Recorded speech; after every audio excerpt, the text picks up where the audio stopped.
Praise the lord. మన ప్రభుని రక్షకుని కరుణా సంపన్నుడైన యేసు క్రీస్తు ప్రశస్త నామములో మీ అందరికీ మా హృదయాంతరాల్లోంచి శుభములు వందనాలు తెలియజేస్తూ ఉన్నాం.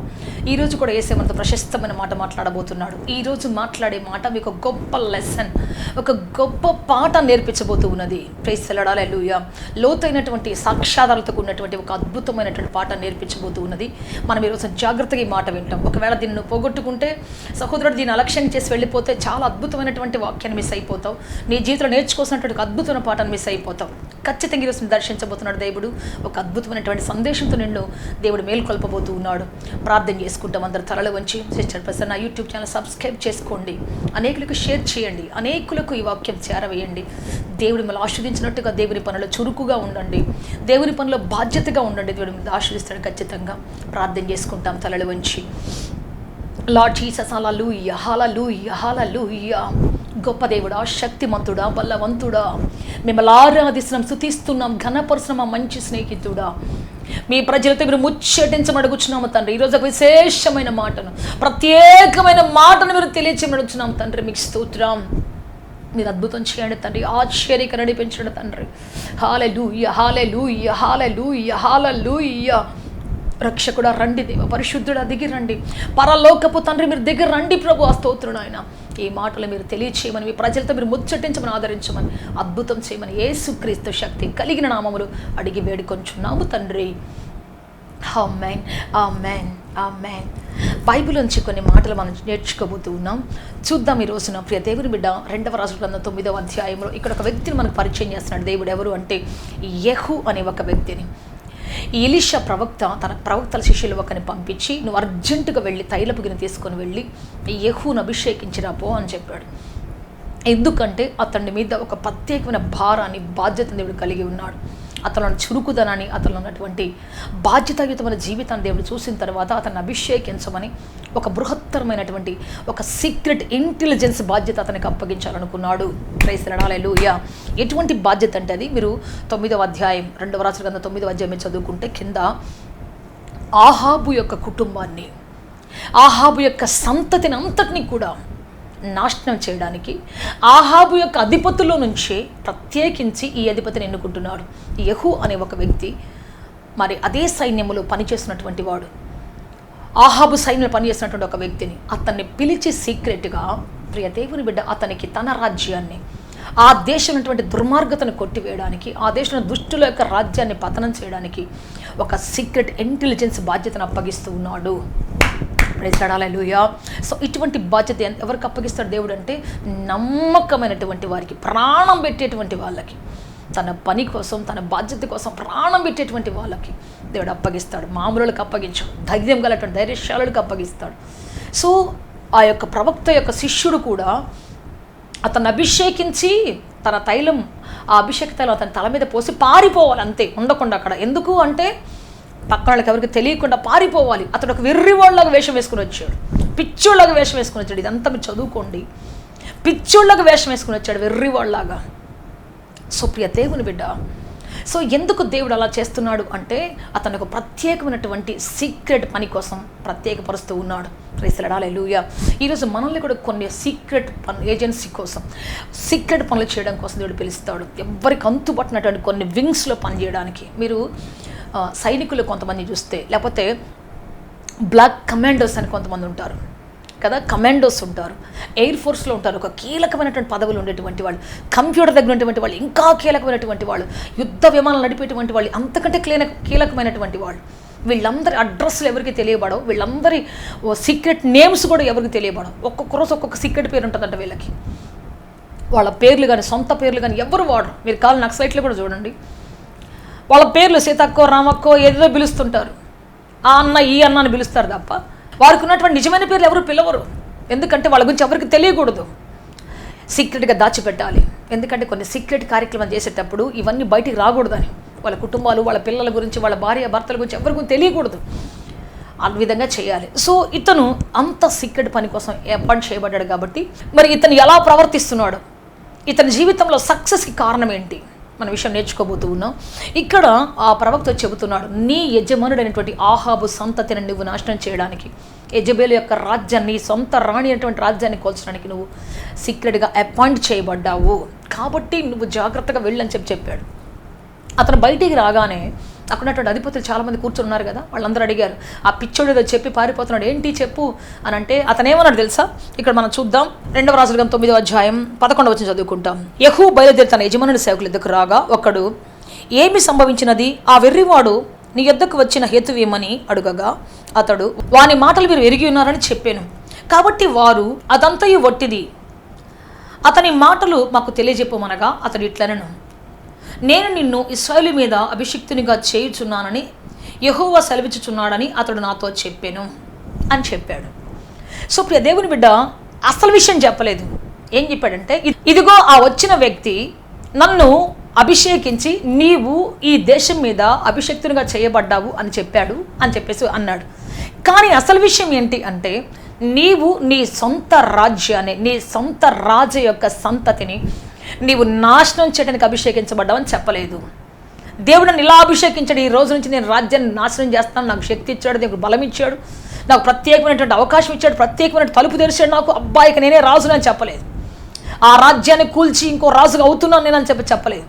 అంటే దేవుడు తనకిచ్చినటువంటి సీక్రెట్ బాధ్యతను, దేవుడిచ్చిన తనకు ఒక ఇంటెలిజెన్స్ బ్యూరో ఏదో ఉంటుందో చూసారా, అట్లాంటి ఆ ఇంటెలిజెన్స్ దేవుడు చెప్పినటువంటి ఆ రహస్యపూరితమైనటువంటి మాటను మాత్రం ఎవరికి చెప్పలేదండి. బైబిల్ చెప్తుంది ఏంటో తెలుసా? నీవు కనీసం నీ కౌగిటిలో పండుకునేటువంటి నీ భార్యకు కూడా నీ పెదవులు గుమ్మం తెరవద్దని, అంతేకాదు నీ ప్రాణ స్నేహితుల దగ్గర కూడా నీ నోటిలో నీ యొక్క మరి సీక్రెట్ చెప్పొద్దు అని. ఎందుకో తెలుసా? వాళ్ళకు కూడా అర్థం కాదు. వాళ్ళకి చెప్పినా దేవుని ప్లాన్ అయిపోద్ది. దేవునికి నీకు మధ్య మాత్రమే ఉండాలి. దేవునికి నీకు మధ్య మాత్రమే దేవుని యొక్క సన్నిధి, ఆ యొక్క రహస్యం ఉండాలి తప్ప ఎవ్వరికి చెప్పకూడదు. ఎవరికి 2 విషయాలు ఎప్పుడు చెప్పకూడదు. ఒకటి నీ భారం చెప్పకూడదు, రెండవది నీ బాధ చెప్పకూడదు, నీ బాధ్యత చెప్పకూడదు. సో దేవుని బిడ్డ, దేవుడు మనకి ఇచ్చిన బాధ్యతలు వేరువేరుగా ఉంటాయి. అది ఎవరికి అర్థం కాదు. ఏం చేయాలో దేవుడు గైడ్ లైన్ చేస్తుంటాడు, ఎలా చేయాలో గైడ్ లైన్ చేస్తుంటాడు, దాని ప్రకారం వెళ్ళిపోవాలి. నీ తమ్ముడికో, నీ అన్నకో, నీ తల్లిదండ్రులకో ఎవరికి అర్థం కాదు, నీ భార్యకు కూడా అర్థం కాదు. అది ఆపేస్తారు, ఇలా చేయకూడదు, అమ్మో ఇంకేమనుందా. అందుకని కొన్ని చోట్ల మనం మౌనంగా ఉండాలి, జ్ఞానయుక్తంగా మాట్లాడాలి. ఈ విధంగా చెబితే ఏం జరుగుద్ది అంటే మన ప్లాన్ టోటల్గా స్పాయిల్ అయిపోద్ది. అక్కడి నుంచి కష్టాలు ప్రారంభమవుతాయి. ఒకవేళ యెహూ తనకు దేవుడిచ్చినటువంటి ఆ అవకాశాన్ని, తనకిచ్చినటువంటి బాధ్యతను, బలానికి చెప్పు ఉంటే అక్కడే యుద్ధం ప్రారంభమయ్యేది. ఎందుకంటే ఈ అధిపతులంతా రాజుకు, యెజబెలుకు సంబంధించినటువంటి వాళ్ళు. ఇమ్మీడియట్గా అక్కడే యుద్ధం ఆరంభమయ్యేది. ఏంటి నువ్వు వాళ్ళని చంపుతావా, ఇప్పుడు నేను చంపేస్తావని చెప్పేసి అందరూ ఎగబడతారు మీద, అందరూ కత్తిపట్టి అతను తరుముకుంటారు. దేశం మొత్తం తెలిసిపోద్ది. దేశం మొత్తం బలాన యెహూ అనేటువంటి వాడు ఎక్కడున్నా పట్టుకోండి అని చెప్పేసి, ఏలే ప్రవక్త లాంటి వాళ్ళే పట్టుకోండి, చంపండి అని చెప్పినటువంటి ఆ యెజబెలు ఈరోజు ఖచ్చితంగా చెప్తుంది. కానీ ఇతడు యుద్ధంకి వెళ్ళేంత వరకు, ఆమెను చంపడానికి వెళ్ళేంత వరకు, ఆమె రాజ్యాన్ని కూల్చేంత వరకు చాలా కూల్గా ఉన్నాడు. అసలు ఇతడు దండెత్తి వస్తాడా అన్నంత నమ్మకం ఎవరికి లేదు. వారి మధ్యలోనే ఉంటూ చాలా చాకచక్యంగా ఉంటూ ఆ రాజ్యాన్ని కోల్చడానికి అతను వెళుతూ ఉన్నాడు. సమాధానంగా వస్తున్నావా, అతడు సమాధానంగా వస్తున్నాడా లేదు అడగరండి అని చెప్పేంతవరకు కూడా అతడు సమాధానంగా వస్తున్నాడని అందరూ అనుకుంటున్నారు, కానీ సమాధానంగా రాలేదు. ప్రియ దేవుని బిడ్డ, ఈ విధంగా దేవుడు చెప్పిన పని చాలా జాగ్రత్తగా తయారు చేశాడు, చాలా జాగ్రత్తగా దాన్ని నెరవేర్చాడు. అందువల్ల సక్సెస్ఫుల్గా అతను ఎదిగాడు. కొద్ది కాలంలోనే, దేవుడు చెప్పిన అతి కొద్ది కాలంలోనే ఆయన చెప్పిన క్షేత్రాన్ని చేరగలిగాడు, గొప్పవాడిగా ఎదిగి ఫలించాడు. ప్రైజ్ లార్డ్, హల్లెలూయా.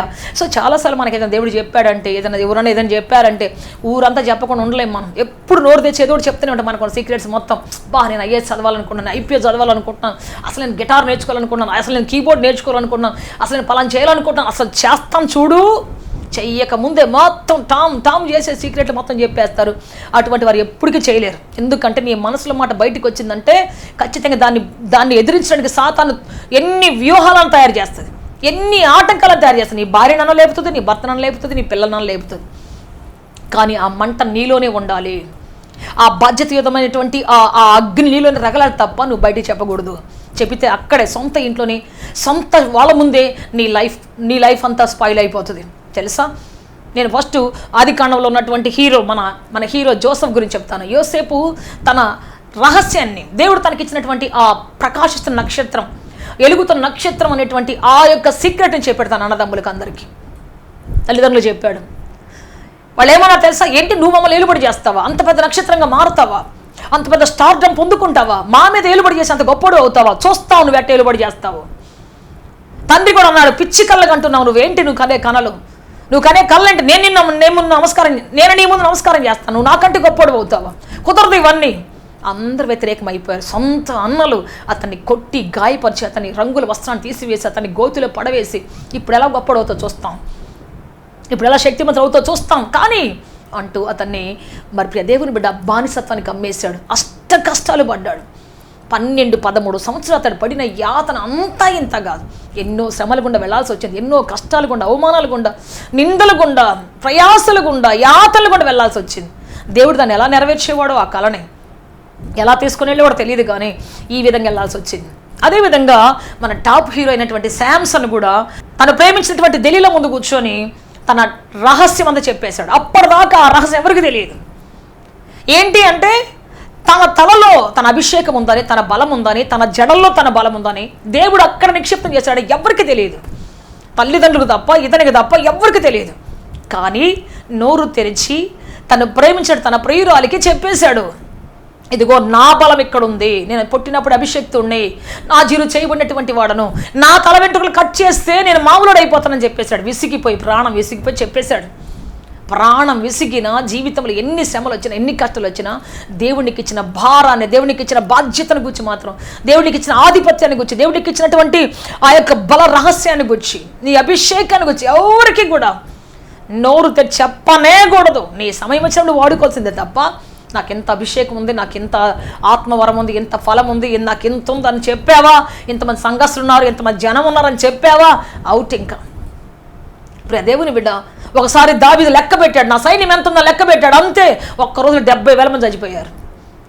సంహార్దత వచ్చేసింది, లెక్క పెట్టిన వెంటనే 70,000 మంది సైనికులు చనిపోయారండి. ఎంత ఘోరం. అందుకని బలము మనది కాదు, దేవుడిది. ఆధిపత్యం మనది కాదు, దేవుడిది. మనం ఆయన పాత్రలం, సీక్రెట్గా ఆయన చెప్పిన బాధ్యతలు వెళ్ళేటువంటి వాళ్ళం, ఆయన చెప్పిన విధానాలు వెళ్ళేటువంటి వాళ్ళం. మీరు ఆ సీక్రెట్ ఏజెన్సీలు ఉన్నటువంటి, ఆ ఇంటెలిజెన్స్ బ్యూరోలో ఉన్నటువంటి వాళ్ళకి ఒక సైనికుడు ఇద్దరు సైనికులు ఒక చోట పనికి వెళ్తే కనీసం వాళ్ళ పేరెంట్ వాళ్ళకి తెలియకూడదు, వీళ్ళ వివరాలు ఏంటో తెలియకూడదు, వీళ్ళ కుటుంబం ఏంటో తెలియకూడదు. ఇద్దరు సైనికులే అయినా సరే సీక్రెట్గా కూడా వాళ్ళు చెప్పుకోకూడదు. వాళ్ళకి ఒక ప్రామిస్ ఉంటుంది, నీ అసలు విషయాలు, నీ ఇంట్లో ఎంతమంది ఉంటారు, నీ భార్య పేరేంటి, నీ పిల్లలు ఎవరు, వీళ్ళెవరు చెప్పకూడదు వాళ్ళకి.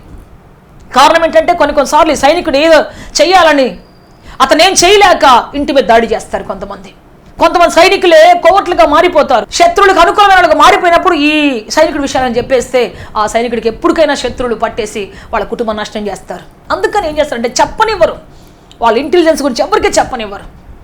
అందుకే దేవుని బట్టి రోజున దేవుడికి నీకు మధ్య ఒక రహస్యం ఉంది. నువ్వు ఎటువంటి సేవ చేయాలో, ఏ విధంగా వెళ్ళాలో, ఈ సంవత్సరం నీ టార్గెట్ ఏంటో, ఈ సంవత్సరం నీ గోల్ ఏంటో, ఈ సంవత్సరం నువ్వేం చేయాలో దేవుడు నీకు కొన్ని ఇచ్చున్నాడు. వాటిని గురించి ఎక్కడా డిస్కషన్, ఆ సీక్రెట్ గురించి ఎక్కడ కూడా చెప్పకూడదు ఎవరికి కూడా. నువ్వు ఇంత చేస్తావు, నీ మొహం, నీకు అంత చేతన వద్దా, నువ్వు చేయగలవా, అందరు నీరు గారు చేస్తారు మనల్ని. చెప్పామంటే పగటి కళ్ళగా అంటున్నావులే. యోసేపు కూడా అలాగన్నారు, పగటి కళ్ళగా అంటున్నావు, కలలుగానే వాడు వస్తున్నాడు, అమ్మో కళల రాజు వస్తున్నాడు, కళల రాడి వస్తుందని ఎగతాళి చేస్తారు అందరు కూడా. మనకు అనిపిస్తుంది, మనకు కూడా చెప్పక నిజమే కదా, నాకు ఎక్కడ వస్తుంది, ఏదో పిచ్చి కళ ఉంటుంది అని చెప్పేసి నువ్వు కూడా ఏం చేస్తావు, దాని గురించి పట్టించుకో. అందుకని ప్రజల ముందు దేవుని పిలుపు చాలా ఉన్నతంగా ఉంటుంది. దేవుడు మన పిలిచే పేరు చాలా అద్భుతంగా ఉంటుంది. యెఫ్తాను చూసి అందరూ వేషకొడుక అని పిలుస్తుంటే పరాక్రమం గల బలాఢ్యుడా అని పిలుస్తున్నాడు ఆయన. గిద్యోను తనను తానే చూసి, అయ్యో నేను తక్కువ కులంలో పుట్టానే, మనుష్య గోత్రంలో పుట్టానే, అయ్యో నాకు ఎన్నిక లేదే, నా పితరులు గొప్పోళ్ళు కాదే, నాకు గొప్ప గోత్రం లేదే, గొప్ప స్థితి లేదే, అయ్యో నా బ్రతికింతేనే, నా జీవితం ఇంతేనే అని అతను అనుకుంటుంటే దేవుడు అతను పిలిచి అంటున్నాడు, పరాక్రమం గల బలాఢ్యుడా, యెహోవా ఖడ్గంగా మారబోతూ ఉన్నది. నువ్వు అనేక జన్మలను శత్రువులు జయించి ఒక్క రోజులో ఒక్క మనిషిని జయించినట్టుగా జయించిపోతున్నావు లే అంటే, ఏంటి ప్రభు నేను కాదు, నా చేత కాదు నాయన. సో దేవుని సీక్రెట్ ఉంది నీ పట్ల, దేవుని సీక్రెట్ ఏజెన్సీ ఒకటి పనిచేస్తుంది నీ పట్ల. ప్రైజ్ లార్డ్, హల్లెలూయా. కాబట్టి రహస్యముగా దేవునికి ఇచ్చిన ఏ తలాంతో అనవసరంగా ఏ మనుషుల దగ్గర చెప్పకుండా, నీకు ఇచ్చినటువంటి ఏ పవర్ని కూడా అనవసరంగా చెప్పి నీ జీవితాన్ని వేస్ట్ చేసుకోకుండా జాగ్రత్తగా నీకు సమయం వచ్చినప్పుడు, నువ్వు వాడుకునే సమయం వచ్చినప్పుడు అప్పుడు మనం లేవటం నేర్చుకోవాలి.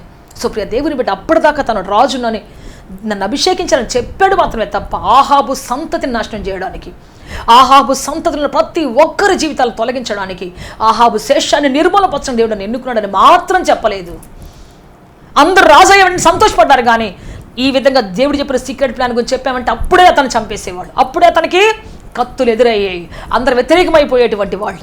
అందుకే అతడు చాలా నెమ్మదిగా, చాలా అద్భుతంగా తన ప్లాన్ని, ఏది చెప్పాలో ఏది చెప్పకూడదు, ఎంతవరకు చెప్పాలో ఏది చెప్పకూడదు, తన హద్దులు దాటి వెళ్లకుండా జాగ్రత్తగా మాట్లాడాడు. కాబట్టి అతను గొప్పవాడికి ఎదిగి ఫలించాడు. ఈరోజు మనం కూడా నోరు దొరికింది కదా, సమయం దొరికింది కదా, ఇంక మనుషులు దొరికారు కదా అని చెప్పేసి మొత్తం చెప్పడం మొదలు పెట్టావా, అయిపోయింది నీ లైఫ్. ఎప్పుడు మన బాధను చెప్పకూడదు. మా డాడీ ఎప్పుడు ఒకటే చెప్తుంటాడు. మా డాడీ వాళ్ళ కుమారుడు 18 సంవత్సరాల వయసులో కార్ యాక్సిడెంట్లో చనిపోయాడు. చాలాసార్లు మీటింగ్కి వెళ్ళినప్పుడు నాకు కుమారుడు కుమార్తె అని చెప్తాడు తప్ప మరి కొడుకు చనిపోయాడని కానీ, ఇంత ఘోరమైనటువంటి కార్ యాక్సిడెంట్ చనిపోయాడు కానీ చెప్పడు. నేను అడుగుతాను, డాడీ మరి దినకన్ గారు చాలాసార్లు చెప్పారు కదా తన కుమార్తె కార్ యాక్సిడెంట్ చనిపోయిందని, మరి అటువంటి మాట మీరు కూడా చెప్పొచ్చు కదా అని నేనంటే, డాడీ అంటారు, నేను చెప్పనురా, ఎందుకంటే నా బాధ నేను ఎవరికి చెప్పను. కారణం ఏంటంటే వచ్చే ప్రజలందరూ బాధలు తీర్చే దేవుడు ఉన్నాడని, బాధలు భరించే దేవుడు ఉన్నాడని, గాయాలు కట్టే దేవుడు ఉన్నాడని, గాయాల నుంచి విడిపించే దేవుడు ఉన్నాడని వస్తున్నారు. నాకే గాయం ఉందని, నా జీవితంలోనే ఇటువంటి భయంకరమైనటువంటి తాలూకులైనటువంటి సమస్య ఉందని చెబితే ఈ ప్రజలు దేవుని గురించి నమ్ముతారా? ఏ పాస్టర్ గారికి ఇన్ని కష్టాలు ఉన్నాయి, ఆయన గురించి బోధించేవానికి ఇన్ని కష్టాలు ఉంటే ఇక మాకేం జరుగుతుందని చెప్పేసి అందరూ దేవుణ్ణి తక్కువ అంచనా వేయరా? ఆ మరణం ఎందుకు సంభవించిందో, నా కుమారుడు ఎందుకు చనిపోయాడో నాకు తెలుసు ఒక రోజున. ఆ సీక్రెట్ దేవునికి నాకు తెలుసు, ఆయన రివీల్ చేస్తాడు ఒక రోజున. కానీ ఈ రోజు నేను చెప్పాల్సిన ఏంటంటే శుభవార్త. నేను సువార్తికుని తప్ప దుర్వార్తికుని కాదు. నాలో జరిగినటువంటి దుర్వార్తలు, నా జీవితంలో ఉన్నటువంటి మరి ఆ బాధ, నొప్పిని, నా గుండెలో ఉన్నటువంటి ఆ గాయాలను చూపించడం నేను రాలేదు. కానీ యేసయ్య గాయాలు చూపించడానికి వచ్చాను. నేను యేసయ్య గాయాల గురించి చెప్పడానికి వచ్చాను తప్ప నా గాయాల గురించి చెప్పడానికి రాలేదు. ప్రైజ్ లార్డ్, హల్లెలూయా, హల్లెలూయా. ప్రియ దేవుని బిడ్డ, అందుకే ఎక్కడికి వెళ్ళిన అద్భుతాలు, ఆశ్చర్యాలు జరుగుతుంటాయి. ఎక్కడికి వెళ్ళి అనేక మంది జనాలు వచ్చి ప్రార్థన చేయించుకొని సంతోషంగా తిరిగి వెళుతూ, విడుదల పొంది వెళుతూ ఉంటారు. ప్రైజ్ లార్డ్, హల్లెలూయా. ఒకటి నీ భారాన్ని, రెండవది నీ బాధను ఎవరికి చెప్పకూడదు. నీ బాధ దేవుడితోనే చెప్పాలి, నీ కన్నీళ్ళు దేవుడితోనే చెప్పాలి. మనం హన్నా గురించి చదువుకుంటూ ఉంటాం. హన్నా ఏం చేసిందో తెలుసా? తనకెంతో బాధ ఉంది. తన సవతిని పెనిన్న బాధ పెట్టింది, తన చుట్టుపక్కల ప్రజలు బాధ పెట్టారు. మొదటి సమయాలు కదా, మొదటి అధ్యాయం 9-10 వచనం మనం చదువుకుంటే, 7, 8, 9 వచనం చదువుకుంటే బాధ, ఆమెకి చాలా బాధ కలిగింది. కానీ ఆ బాధ ఎవరితో చెప్పుకొని చెప్పండి?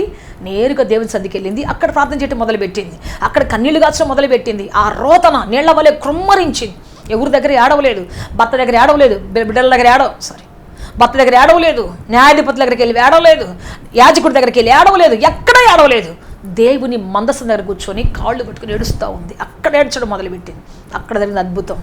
ఆకాశపు తలుపులు తెరవబడ్డాయి. ఆమె కన్నీరు తూర్చేటువంటి అద్భుతమైన బహుమానం ఆమెకు అక్కడ దొరికింది. కనుక నీ బాధ నువ్వు దేవుని సన్నిధిలో కృమ్మరించాలి. నీ కన్నీళ్ళు నువ్వు ఎప్పుడు ఏ మనిషి ముందు కన్నీళ్ళు పెట్టుకోకూడదు. ఏ మనిషి ముందు నీ కన్నీళ్ళు రాలనే కూడదు. అసలు దేవుని దగ్గర మాత్రం ప్రతిరోజు నీ కన్నీరు రాలాలి. ప్రైజ్ లార్డ్, హల్లెలూయా. అప్పుడు ప్రపంచానికి హీరో అవుతావు. దేవుని దగ్గర నువ్వు తగ్గించుకొని నీ కన్నీళ్ళు ఆయన దగ్గర పోసినప్పుడు ఆయన కన్నీరు తుడుస్తాడు.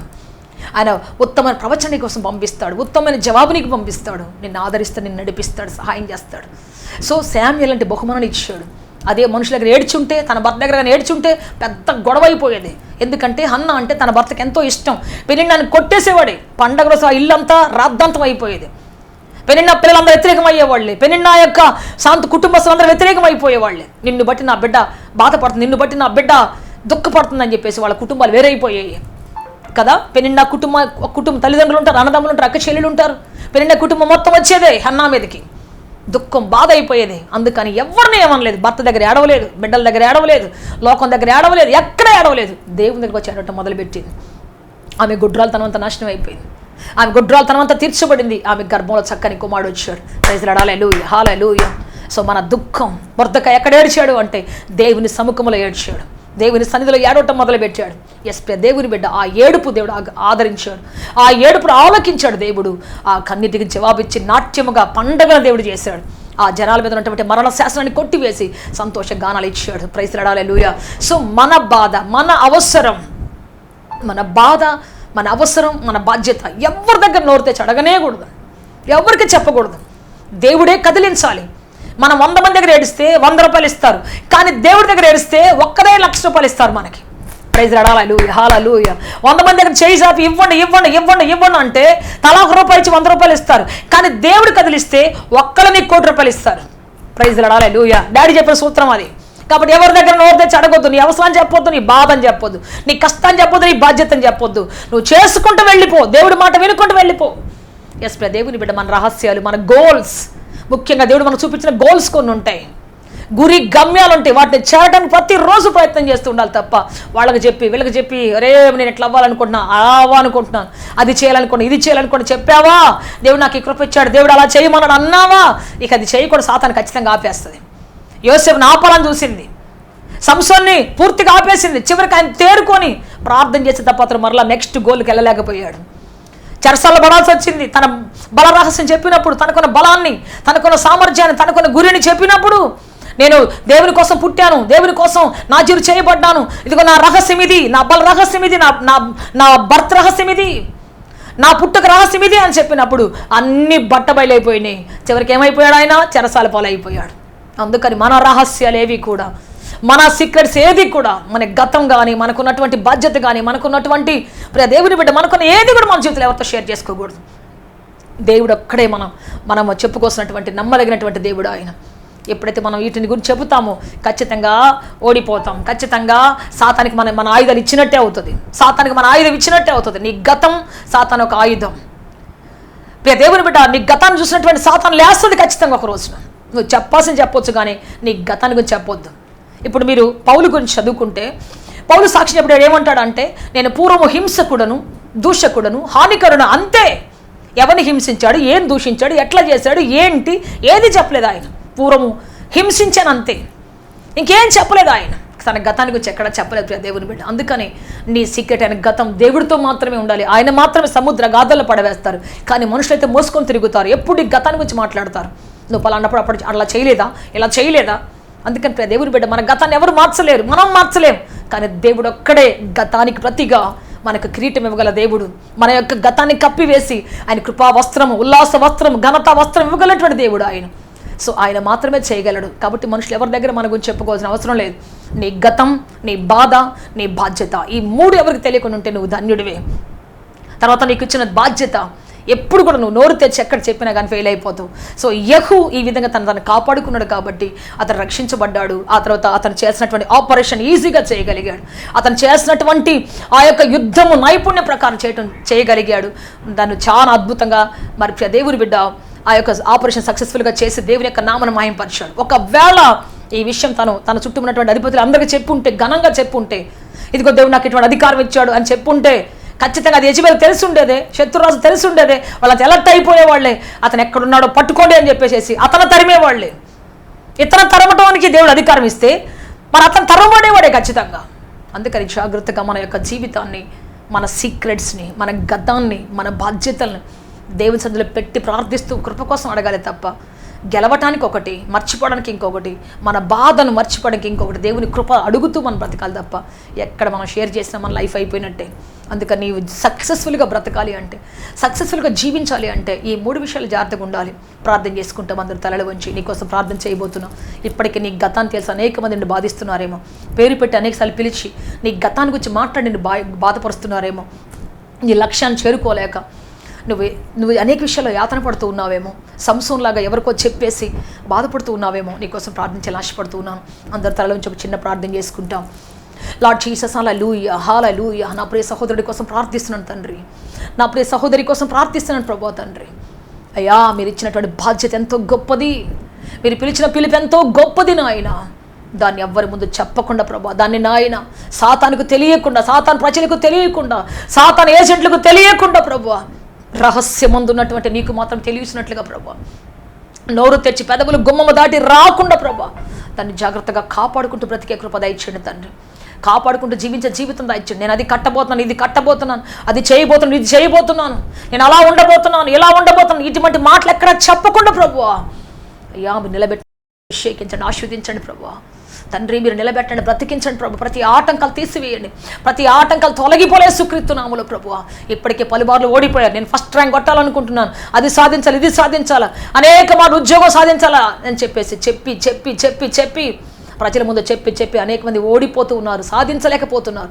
అయా సాధించలేకపోతున్నారు తండ్రి. సాతాను అనేక ఆటంకాలు కలిగిస్తుంది. చెప్పిన ప్రతిసారి ఈసారి ఖచ్చితంగా సాధిస్తానని చెప్పిన ప్రతిసారి సాతాను ఖచ్చితంగా ఆటంకాన్ని కలిగిస్తుంది ప్రభు.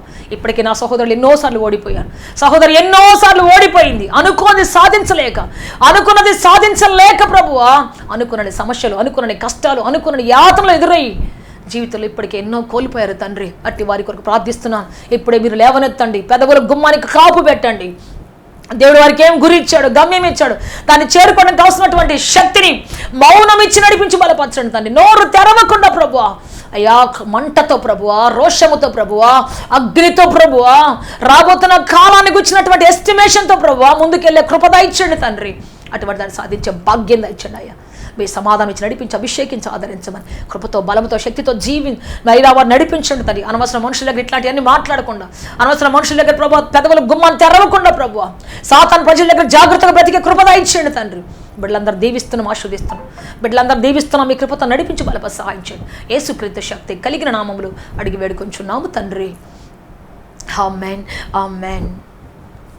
మే గాడ్ బ్లెస్ యు ఆల్. దేవుడు దీవించి ఆస్వాదించి ఉన్నతంగా ఫలభర్త మార్చునుగాక, గొప్ప అధిపతులుగా చేసి ఆయన సందులు నిలబెట్టి బ్రతికించునుగాక. ఆమేన్, ఆమేన్. సత్యముతో ఆరాధించాలని ఆశిస్తున్నారా? యేసయ్యను గూర్చి మరింత లోతుగా తెలుసుకోవాలని అన్వేషిస్తున్నారా? శ్రమల, వేదనల, గొడ్రాలితనమా, నిరుద్యోగమా, ఓటమియా, సమస్య ఏదైనా జవాబు మాత్రం యేసులోనే. మీ సమస్యల కొరకు ప్రార్థించుటకు మా ప్రయత్న ద్వారములు ఎల్ల వేళలా తెరవబడే ఉంటాయి. వివరములకు మా చిరునామా హోలీ ప్యారడైజ్, KH వాడ, నవాబ్పేట, నెల్లూరు, ఆంధ్రప్రదేశ్, ఇండియా. మా ఫోన్ నంబర్లు 9247807631